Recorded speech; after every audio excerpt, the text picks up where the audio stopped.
Hello beauties, welcome on today's video where I'll be showing you how to make a crochet wig using braiding hair.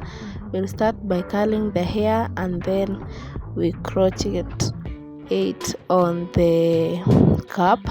Hope you enjoy it and you're going to try it as well. Kindly don't forget to give this video a like, share with those whom you think this video might be interesting to them, and also subscribe if you have not. I would love to have you here.